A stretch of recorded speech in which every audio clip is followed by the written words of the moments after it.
રાજકોટની રાજગાદી ઉપર મસ્તાના રાજા મેરામણજી રાજ કરે. એની જીભ અને લેખણે જાણે સરસ્વતી હાજરા હજુર છે. કાવ્ય કળાના પોતે સાગર.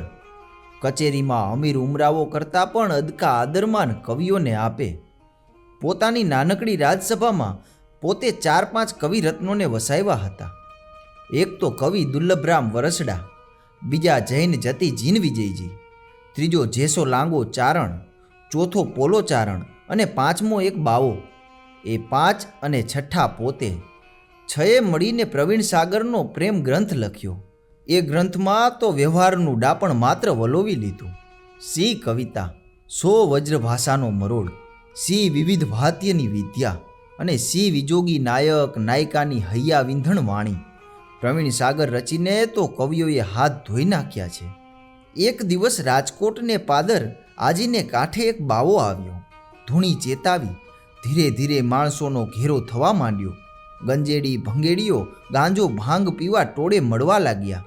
રાખમાં રૂપિયા પૈસા દાટીને બાવો ચમત્કારને નામે ચપટીઓમાંથી રૂપિયા કાઢવા લાગ્યો. નગરની ભોળી તેમજ નટખટ નારીઓ દોરા ધાગા કરાવવા આવતી થઈ. એક દિવસ એ બાવાએ રાજની 2 વડારણોને શીખવ્યું, તમારા પઠાણ જમાદારની નવી વહુને અને મેરામણજી ઠાકોરને હીણો વ્યવહાર છે એવી વાત ફેલાવો તો તમને ન્યાલ કરી આપું. હલકી વડારણો લાલચમાં પડી ઠાકોરના માનીતા પઠાણ જમાદારના ઘરમાં જતી આવતી થઈને કુડી વાત ફેલાવા લાગી.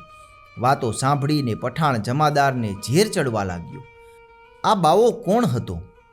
મૂળ સોની હતો. એની સ્ત્રીને પઠાણ જમાદારે ઘરમાં બેસાડી હતી. સોની વેર વાળવા આવ્યો હતો. એક દિવસ ઠાકોર મેરામણજી ગામમાં ફરવા નીકળ્યા છે. ગાડીની બાજુમાં પઠાણ ઘોડે ચડીને ચાલે છે. ઓચિંતી ગાડી પઠાણના ઘર પાસેથી નીકળી. પઠાણને વેમ વધ્યો. વડારણો તો લાગ જોઈ પઠાણની મેડીએ પહોંચી ગઈ હતી. એણે મેળ મેળવ્યો. પઠાણની વહુને પૂછ્યું, બાપુને જોવા છે? ના બાઈ, પઠાણ જાણે તો જીવ કાઢી નાખે. અમે આડી ઊભી રહીએ, તમે સંતાઈને જોઈ લેજો. બાપુ તો આપણા માવતર કહેવાય. ગાડી નીકળી. ઊંચી બારીમાં 2 વડારણો ઊભી છે. વચ્ચેથી પઠાણની વહુ જોવે છે. એમાં ઓચિંતી વડારણો બેસી ગઈ. પઠાણની વહુને ભાન આવે તે પહેલાં તો પઠાણની નજર ઊંચી પડી. એના મનમાં ડાઘ પડી ગયો. ઠાકોર ઉપર એની ખૂની આંખ રમવા માંડી. ગઢમાં જઈને ઠાકોરે સાંજની મસાલ વેળાની કચેરી ભરી. ભાઈબંધ પડખે જ બેઠા છે. બિરદાવાલીઓ બોલાય છે. ત્યાં પઠાણ આવ્યો. આવો જમાદાર એટલું બોલી ઠાકોર જ્યાં આદર આપે છે ત્યાં તો પઠાણ કશા પણ ઓસાણ વગર નિર્દોષને નિશસ્ત્ર ઠાકોર ઉપર તલવાર ખેંચીને ધસ્યો. એક જ ઘડી અને ઠાકોરના દેહ ઉપર ઝાટકો પડત. પણ પાપણનો પલકારો પૂરો થાય તે પહેલાં તો આડો એક હાથ દેખાણો. એક કટાર જંબુકી અને કટાર પડી ક્યાં? પઠાણની પહોળી છાતીમાં. પહાડ જેવડો પઠાણ પડ્યો. ઝબકેલા માણસોને જાણે ફરીવાર જીવ આવ્યો. ઠાકોરને બચાવનારો એ કટારીદાર હાથ કોનો હતો? જેસોભાઈ ચારણનો. ઠાકોર અને એને ભેટી પડ્યા. ગઢવી, તમે મારા પ્રાણદાતા. ખમા બાપને, ગઢવી બોલ્યા. હું નહીં, જોગમાયા. ગઢવી, રોણકી ગામ વંશ પરંપરા માંડી આપું છું. સી જરૂર છે બાપ, આ કાયા પંડે જ તારે કણે બંધાણી છે. પણ જેસા ગઢવી, એક રોણકી દીધીએ જીવની હોંશ પૂરી થતી નથી. અંતરમાં કાવ્યની છોડિયું આવે છે. એમ કહી ઠાકોરે કટારીનું કીર્તન પરબારું જીભેથી ઉપાડ્યું. શબ્દો આપોઆપ આવતા ગયા અને રૂડી રચના બંધાતી ગઈ કે ભલી વેંડારી કટારી લાંગા એતાદી કડાકા ભાણ સંભારી કચારી માઈ હોવંતે સંગ્રામ હેમ જરી નિસરી વ નારી સાત્ર વાંકા હૈયા અજાબિયા માગે થારી દોધારી ઇનામ. યુદ્ધકાળમાં અતિ સમર્થ લાંગા. આટલા દિવસ તે કમરમાં કટારી બાંધી એ આજે સાર્થક થયું. આજ બરાબર સંગ્રામ વખતે જ એને તે ઠીક યાદ કરી. શત્રુનું હૃદય ચીરીને સોંસરી બહાર નીકળીને તારી અજબ સુવર્ણ જડિત બેધારી કટારી કેમ જાણે પોતાના પરાક્રમનું ઇનામ માંગતી હોય એવો દેખાવ થયો. સઢી અઢી આખ રાખી જમદઢી કઢી પાર ધ્રસઢી સાતરવા હૈયે રાખવા ધરમ બંબોડી રતમમાં થકી કંકોડી સી કઢી બાર હોળી રમી પાદસારી નિસરી હરમ. તારી કટારી કેવી?